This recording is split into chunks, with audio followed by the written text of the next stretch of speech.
श्री परमात्मने नमो नमः। ओम श्रीमद् भगवद गीता का छठा पाठ प्रारंभ होता है।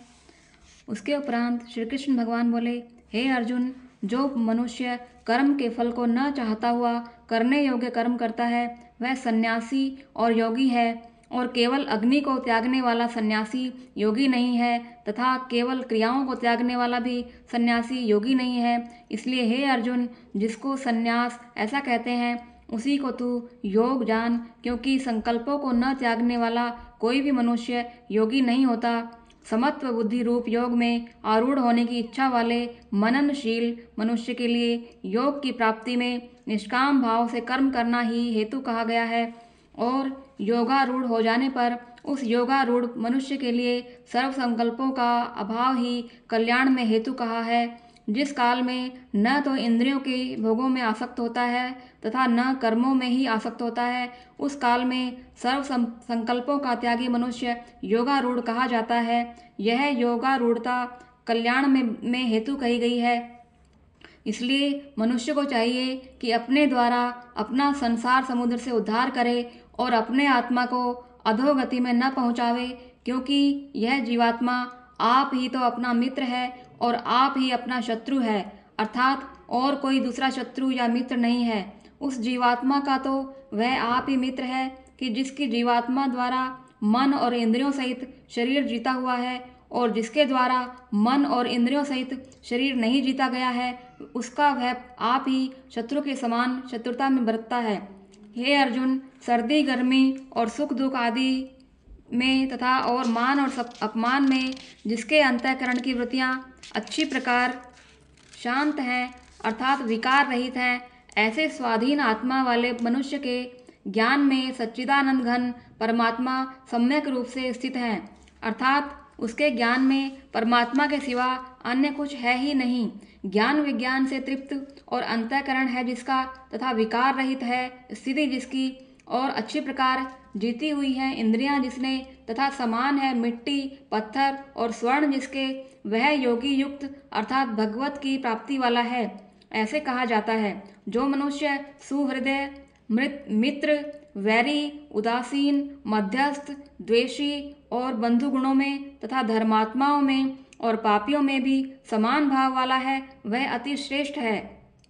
इसलिए उचित है कि जिसका मन और इंद्रियों सहित शरीर जीता हुआ है ऐसा वासना रहित और संग्रह रहित योगी अकेला ही एकांत स्थान में स्थित हुआ निरंतर आत्मा को परमेश्वर के ध्यान में लगावे। शुद्ध भूमि में कुशा मृगशाला और वस्त्र हैं ऊपर जिसके, ऐसे अपने आसन को न अति ऊंचा और न अति नीचा स्थिर स्थापन करके उस आसन पर बैठकर और मन को एकाग्र करके मन और इंद्रियों की क्रियाओं को वश में किया हुआ अंतःकरण की शुद्धि के लिए योग का अभ्यास करें। उसकी विधि इस प्रकार है कि काया सिर और ग्रीवा को समान अचल धारण किए हुए दृढ़ होकर अपनी नासिका के अग्रभाग को देखकर अन्य दिशाओं को न देखता हुआ और ब्रह्मचर्य के व्रत में स्थित हुआ, भय रहित तथा अच्छी प्रकार शांत अंतःकरण वाला और सावधान होकर मन को वश में करके मेरे में लगे हुए चित्त वाला और मेरे परायण हुआ स्थित होवे।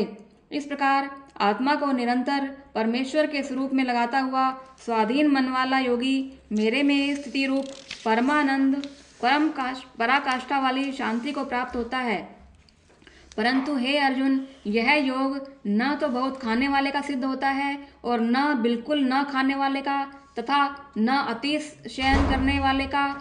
और न अत्यंत जागने वाले का ही सिद्ध होता है। यह दुखों का नाश करने वाला योग तो यथा योग्य आहार और विहार करने वाले का तथा कर्मों में यथा योग्य चेष्टा करने वाले का और यथा योग्य शयन करने वाले का तथा जागने वाले का ही सिद्ध होता है। इस प्रकार योग के अभ्यास से अत्यंत वश में किया हुआ चित्त जिस काल में परमात्मा में भली प्रकार स्थित हो जाता है उस काल में संपूर्ण कामनाओं से स्पृहा रहित हुआ मनुष्य योग युक्त ऐसा कहा जाता है। जिस प्रकार वायु रहित स्थान में स्थित दीपक चलायमान नहीं होता है, वैसी ही उपमा परमात्मा के ध्यान में लगे हुए योगी के जीते हुए चित्त की कही गई है। हे अर्जुन, जिस अवस्था में योग के अभ्यास से निरुद्ध हुआ मन उपराम हो जाता है और जिस अवस्था में परमेश्वर के ध्यान से शुद्ध हुई सूक्ष्म बुद्धि द्वारा परमात्मा को साक्षात करता हुआ सच्चिदानंद घन परमात्मा में ही संतुष्ट होता है तथा इंद्रियों से अतीत केवल शुद्ध हुई सूक्ष्म बुद्धि द्वारा ग्रहण करने योग्य जो अनंत आनंद है उसको जिस अवस्था में अनुभव करता है और जिस अवस्था में स्थित हुआ यह योगी भगवत स्वरूप से नहीं चलायमान होता है और परमेश्वर की प्राप्ति रूप जिस लाभ को प्राप्त होकर उससे अधिक दूसरा कुछ भी लाभ नहीं मानता है और भगवत प्राप्ति रूप जिस अवस्था में स्थित हुआ योगी बड़े भारी दुख से भी चलायमान नहीं होता है, जो दुख रूप संसार के संयोग से रहित है तथा जिसका नाम योग है उसको जानना चाहिए। वह योग न उकताए हुए चित्त से अर्थात तत्पर हुए चित्त से निश्चय पूर्वक करना कर्तव्य है। इसलिए मनुष्य को चाहिए कि संकल्प से उत्पन्न होने वाली संपूर्ण कामनाओं को निशेषता से अर्थात वासना और आसक्ति रहित सहित त्याग कर और मन के द्वारा इंद्रियों के समुदाय को सब ओर से ही अच्छी प्रकार वश में करके क्रम क्रम से अभ्यास करता हुआ उपरामता को प्राप्त होवे और धैर्य युक्त बुद्धि द्वारा मन को परमात्मा में स्थित करके परमात्मा के सिवा और कुछ भी चिंतन न करे। परंतु जिसका मन वश में नहीं हुआ हो उसको चाहिए कि यह स्थिर न रहने वाला और चंचल मन जिस जिस कारण से सांसारिक पदार्थों में विचरता है उससे रोक कर बारंबार अभ्यास करके परमात्मा में ही निरोध करे। क्योंकि जिसका मन अच्छी प्रकार शांत है और जो पाप से रहित है और जिसका रजोगुण शांत हो गया है, ऐसे इस सच्चिदानंद घन ब्रह्म के साथ एक ही भाव हुए योगी को अति उत्तम आनंद प्राप्त होता है। वह पाप रहित योगी इस प्रकार निरंतर आत्मा को परमात्मा में लगाता हुआ सुख पूर्वक पर ब्रह्म परमात्मा की प्राप्ति रूप अनंत आनंद को अनुभव करता है। हे अर्जुन, सर्वव्यापी अनंत चेतन में एक ही भाव से स्थिति रूप योग से युक्त हुए आत्मा वाला तथा सब में समभाव से देखने वाला योगी आत्मा को संपूर्ण भूतों में बर्फ में जल के समान व्यापक देखता है और संपूर्ण भूतों को आत्मा में देखता है। अर्थात जैसे स्वप्न से जागा हुआ मनुष्य स्वप्न के संसार को अपने अंतर्गत संकल्प के आधार देखता है, वैसे ही यह मनुष्य संपूर्ण भूतों को अपने सर्वव्यापी अनंत चेतन आत्मा के अंतर्गत संकल्प के आधार पर देखता है। जो मनुष्य संपूर्ण भूतों में सबके आत्मरूप मुझ वासुदेव को ही व्यापक देखता है और संपूर्ण भूतों को मुझ वासुदेव के अंतर्गत देखता है, उसके लिए मैं अदृश्य नहीं होता हूँ और वह मेरे लिए अदृश्य नहीं होता है, क्योंकि वह मेरे में एक ही भाव से स्थित है। इस प्रकार जो मनुष्य एक ही भाव में स्थित हुआ संपूर्ण भूतों में सब अर्थात संपूर्ण प्राणियों में आत्मा रूप से स्थित मुझ सच्चिदानंद घन वासुदेव को भजता है, वह योगी सब प्रकार से बरतता हुआ भी मेरे में ही बरतता है, क्योंकि उसके अनुभव में मेरे सिवा अन्य कुछ है ही नहीं। हे अर्जुन, जो योगी अपनी सादृश्यता से संपूर्ण मनुष्यों में समानता देखता है और सुख अथवा दुख को भी सब में समान देखता है, वह योगी परम श्रेष्ठ माना गया है। इस प्रकार भगवान के वाक्यों को सुनकर अर्जुन बोला, हे मधुसूदन, जो यह ध्यान योग आपने समत्व भाव से कहा है, इसकी मैं मन के चंचल होने से बहुत काल तक ठहरने वाली स्थिति को नहीं देखता हूँ, क्योंकि हे कृष्ण, यह मन बड़ा चंचल और प्रमथन स्वभाव वाला है और बड़ा दृढ़ और बलवान है, इसलिए इसका वश में करना मैं वायु की भांति अति दुष्कर समझता हूँ। इस प्रकार अर्जुन के पूछने पर श्री कृष्ण भगवान बोले, हे महाभाव, निस्संदेह मन चंचल और कठिनता से वश में होने वाला है, परंतु हे कुंती पुत्र अर्जुन, अभ्यास अर्थात स्थिति के बार बार प्रयत्न करने से और वैराग्य से वश में होता है, इसलिए इसको अवश्य वश में करना चाहिए। क्योंकि मन को वश में न करने वाले मनुष्य द्वारा योग दुष्प्राप्य है अर्थात प्राप्त होना कठिन है, और स्वाधीन मन वाले प्रयत्नशील मनुष्य द्वारा साधन करने से प्राप्त होना सहज है, यह मेरा मत है। इस प्रकार अर्जुन बोले, हे कृष्ण, योग से चलायमान हो गया है मन जिसका, ऐसा शिथिल यत्न वाला